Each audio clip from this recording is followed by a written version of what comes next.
Hello बच्चों, welcome back to Dream Chemistry classes. Please subscribe this channel. देखिए, आज के इस वीडियो लेक्चर में हम बात करने वाले हैं क्लास 9th मैथ की जो रेमेडियल टीचिंग वर्कबुक है उसकी वर्कशीट नंबर 43। यहाँ पे कंटेंट रहता है सर्कल और लर्निंग पॉइंट रहता है सेगमेंट एंड सेक्टर।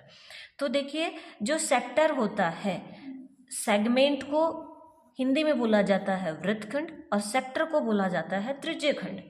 तो यहाँ पे सेक्टर क्या है और सेगमेंट क्या है, तो देखो सेक्टर क्या है, the region enclose by two radii and a arc of a circle is called a sector. जैसे देखिए, ये क्या है, इसका सेंटर पॉइंट है और इसके अगर ये जो टू रेडियस है इस तरह से ये पेरिफ्री को टच कर रही हैं, सरकमफेरेंस को टच कर रही हैं, तो इस तरह की जो शेप बन रही है ये क्या होता है, सेक्टर बन रहे हैं। ये जो छोटा बन रहा है इसको माइनर सेक्टर और जो बड़ा बन रहा है उसको मेजर सेक्टर।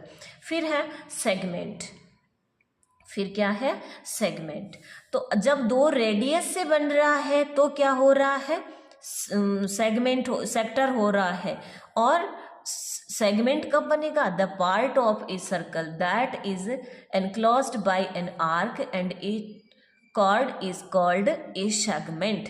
जब जीवा के द्वारा इस तरह से, जब जीवा द्वारा वृत्त के क्या बनते हैं, पार्ट बनते हैं, तो उन्हें क्या बोला जाता है, सेगमेंट बोला जाता है। जब रेडियस से बनता है तो सेक्टर, और जब जीवा से बनता है या कॉर्ड से बनता है तो वो क्या हो जाता है, सेगमेंट हो जाता है। यहाँ पर भी जो छोटा पार्ट है उसको माइनर सेगमेंट और जो बड़ा पार्ट है उसको मेजर सेगमेंट बोला जाता है। फिर है in a circle the angle form by the same arc are equal and the angle at the centre form by any chord is double the angle formed on circumference in the same segment. In this process, the angle in the minor segment is an obtuse angle and the angle in the major segment is an acute angle. Additionally, the angle is semicircle in a right angle.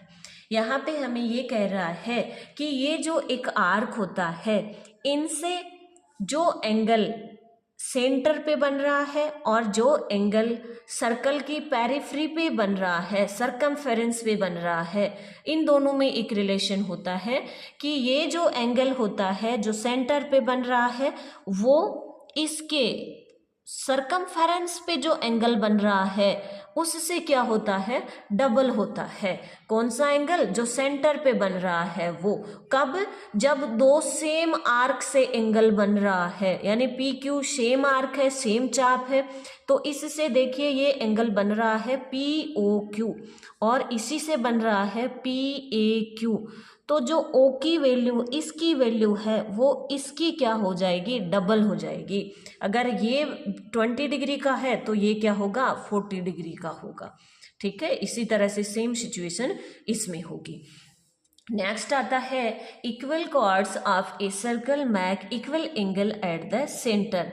अब यहाँ पे कह रहा है कि जब ये chords equal होंगी, समान जीवा होंगी, तो सेंटर पे जो इनसे एंगल बन रहा है वो भी क्या होगा, सेम होगा। जैसे ए बी और सी डी दो जीवा हैं, इन दोनों की लेंथ अगर इक्वल है तो इन दोनों से सेंटर पे जो एंगल बनेगा ये वाला और ये वाला, ये दोनों भी क्या होंगे, इक्वल होंगे। ये हमें याद रखनी है क्योंकि आगे क्वेश्चंस हमें इसी पे मिलेंगे। फिर है a perpendicular drawn from the centre of a circle to any chord of the same circle bisect the chord. एक जैसे यहाँ पे ये क्या है, कह रहा है कि ये जो कॉर्ड है अगर इस पे यहाँ सेंटर से हम ये परपेंडिकुलर लाइन बनाते हैं या 90 डिग्री पे ये जो लाइन बनाते हैं यहाँ पे, तो ये इस कॉर्ड को क्या करता है, बाइसेक्ट करता है, दो बराबर भागों में बांटता है, यानी ये वाला पार्ट और ये वाला पार्ट बराबर होंगे। नेक्स्ट आता है साइक्लिक क्वाड्रिलेटरल, चक्रीय चतुर्भुज। तो a quadrilateral was 4 vertices lie on a circle is called a cyclic quadrilateral। यानी वो क्वाड्रिलेटरल जिसके चारों के चारों पॉइंट कहाँ हो, एक सर्कल की पेरिफ्री पे हो, सरकमफेरेंस पे हो, तो वो क्या होता है, चक्रीय चतुर्भुज होता है, साइक्लिक क्वाड्रिलेटरल होता है। The sum of each pair of opposite angle in a cyclic quadrilateral is 180 degree. इसका मतलब है कि ये जो साइक्लिक क्वाड्रिलेटरल बन रहा है, इसका जो अपोजिट पेयर होता है यानी बी और डी है, या कह सकते हैं ए और सी है, तो इनका दो टोटल क्या होगा, 180 डिग्री होगा। तो अब हम चलते हैं क्वेश्चन पे। क्वेश्चन नंबर फर्स्ट है यहाँ पे कि what is the value of angle c o d if a B is equal to C d is equal to 4 cm and a O B is 65 degree are given in the figure. तो देखिए ये क्या दिया हुआ है हमें, ये दिया हुआ है कि ए बी और सी डी क्या है, कॉर्ड्स हैं और इक्वल है। तो हम बात कर लेते हैं the value c o d की वैल्यू, सी ओ डी की वैल्यू हमें फाइंड आउट करनी है इस एंगल की, जबकि ए ओ बी की वैल्यू हमें दी गई है ये 65 डिग्री और ये इक्वल हैं। तो हम ये तो जानते हैं ना कि अगर इक्वल कॉर्ड्स होती हैं तो इनके द्वारा बनाया गया एंगल होता है वो भी क्या होता है, सेम होता है। या फिर हम ऐसे भी कर सकते हैं कि अगर ये दोनों जो ट्राइंगल्स हैं ये क्या हो जाते हैं, कॉन्ग्रुएंट हो जाते हैं, तब भी हमारा आंसर हमें मिल जाता है। तो ट्राइंगल ए ओ बी और सी ओ डी में क्या होगा, A B is equal to C D, ये हमें दिया गया है, और O A is equal to O D, O B और ओ सी, ये सभी इक्वल होंगी। क्यों, क्योंकि ये क्या है, रेडियस है, और हम जानते हैं कि किसी भी ट्राइंगल के साइड से दूसरे ट्राइंगल के इक्वल हैं तो वो क्या हो जाते हैं, कॉन्ग्रुएंट हो जाते हैं एसएस रूल से, और एंगल सी ओ डी की वैल्यू भी क्या हो जाएगी, फिर इसके इक्वल हो जाएगी। तो इसकी वैल्यू भी क्या आ जाएगी, 65 डिग्री आ जाएगी। क्वेश्चन नंबर 2 है what is the value of a B and c d in the given figure if a O B is equal to angle c o d is equal to 60 degree. A O B ये क्या है, 60 degree, और C o D ये भी 60 degree, और हमें निकालनी है ए बी और सी डी की वैल्यू, ये ए बी और ये वाली सी डी। तो देखिए जो हाइपोथेसिस अभी इस पेज पे हमने पढ़ी है वो सारी हाइपोथेसिस यहाँ पे लग रही है और क्वेश्चन में कोई टफ चीज़ नहीं है। तो हम जानते हैं कि जब ये एंगल ही इक्वल बन रहे हैं तो हम जानते हैं ये भी क्या होंगे, इक्वल होंगे। तो हम चाहे तो उस हाइपोथेसिस से कर सकते हैं, चाहे हम इन दोनों ट्राइंगल्स को कॉन्ग्रुएंट करके भी कर सकते हैं। तो देखिए ये ट्राइंगल ए ओ बी और सी ओ डी में क्या हो जाएगा, angle A O B is equal to c o d, और ये हमें दिया गया है, और ओ ए और ओ डी, ओ ए और ओ डी ये दोनों इक्वल होंगी। क्यों, क्योंकि ये रेडियस है ट्राइंगल की, और ओ बी और ओ सी भी क्या होंगी, इक्वल होंगी। तो दो साइड और एक एंगल इक्वल है, तो यहाँ पे ऐसे S side angle side rule लग रहा है, और यहाँ पे ये ट्राइंगल क्या हो रहे हैं, कॉन्ग्रुएंट हो रहे हैं। तो हम कह सकते हैं कि ए बी और सी डी भी क्या होंगे, इक्वल होंगे। Question number 3 t is the mid point of chord p q in the given figure if a p t is 30 degree then what is the value of angle t a q. A p t ये angle 30 degree का है, तो हमें निकालना कौन सा है, T a Q, हमें ये वाला एंगल निकालना है। ठीक है, तो देखिए अगर हम इन दोनों ट्राइंगल को कॉन्ग्रुएंट कर लें, ठीक है, या फिर हम ये भी कह सकते हैं कि ये जो ट्राइंगल बन रहा है इसमें हमें ये दो एंगल हमें मिल गए। क्यों, क्योंकि देखिए ये 90 डिग्री और ये 30 डिग्री, तो ए पी टी और ए क्यू टी दोनों क्या होंगे, 30 डिग्री के होंगे। क्यों होंगे, क्योंकि ये जो इनकी साइड्स होती हैं ये इक्वल है, और पी टी ए और ये एंगल ये और ये दोनों 90 डिग्री के होंगे। तो देखो ये एंगल हमें मिल गया, ये एंगल हमें मिल गया, और 180 में से इन दोनों को टोटल करके हम माइनस कर देंगे तो ये वाला एंगल हमारे पास में आ जाएगा, जो कि इस तरह से 60 डिग्री का आ जाएगा। Question number 4 prove that the angle of a segment in a circle are equal। हमें प्रूव करना है कि एक जो सेगमेंट के द्वारा बनाए गए एंगल्स होते हैं वो इक्वल होते हैं। जैसे ए बी एक सेगमेंट है यहाँ पे, और यहाँ से इससे जो एंगल बन रहे हैं वो दोनों इक्वल होंगे। वो कैसे, कौन से एंगल?